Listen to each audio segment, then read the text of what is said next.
Hey friends, welcome back to my channel. I have a project today that's a little different in that it's a framed piece that I made for my brother as a Christmas gift. It features the Anita Jeram Art Is stamp set by Colorado Craft Company, and it's fitting since my brother paints portraits and landscapes in acrylics and oils. In this video, I'll show you how I stamped and colored the image, and at the end, you'll see how I framed the finished piece. The supplies are listed in the description below. Now, I should note that the IKEA frame that I used is no longer available, but I'll link a substitute in the description below. I trimmed a piece of Hammermill cardstock to 5 by 7 inches. Then I removed the mat from the frame and faintly traced a line in pencil around the inside opening. Make sure that the line is faint, erasing if necessary, since you won't be able to erase that line after you color over it. Next, I placed the cardstock in my MISTI, positioned the stamp, and then inked it with Hero Arts Intense Black ink. I like this ink because it's alcohol marker safe and produces a solid black image. I removed the main stamp and added the smaller stamp of the rabbit to add a portrait to the canvas. This stamp set also includes a small squirrel and an owl that you can use if desired. I started by coloring the background, and you'll see here that I outlined the pencil line border that I created earlier. I'll color just beyond the pencil line, but not to the edge of the paper, since that's going to be covered by the frame. Notice that my brush strokes are consistently horizontal.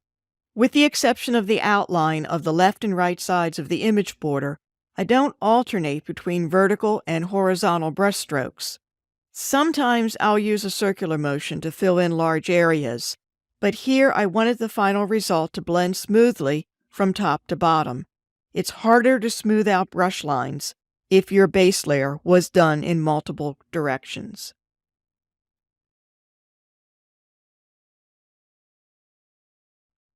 The foliage doesn't require a lot of detail, just changes in color and depth.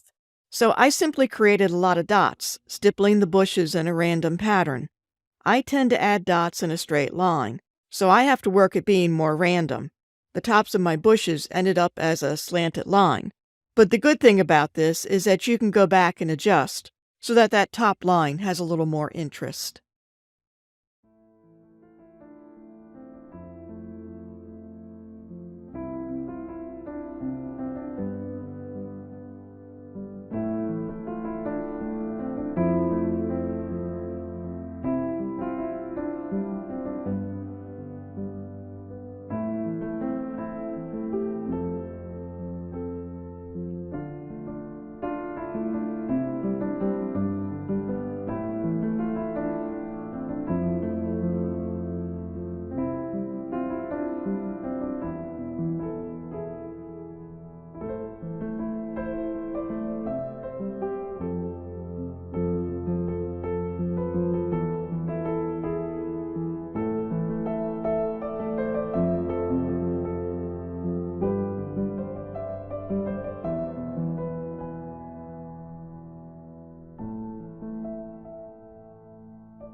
So now that the coloring is complete, make sure that you don't have a gap between the edge of your coloring and the window of the mat. Add some glue to the back of the mat. Here I used Beacon's 3-in-1 Advanced Craft Glue, and glue the mat down in place. Insert everything into the frame, add the backing, and close it as shown. And now you have a finished piece that you can display at home or give as a gift.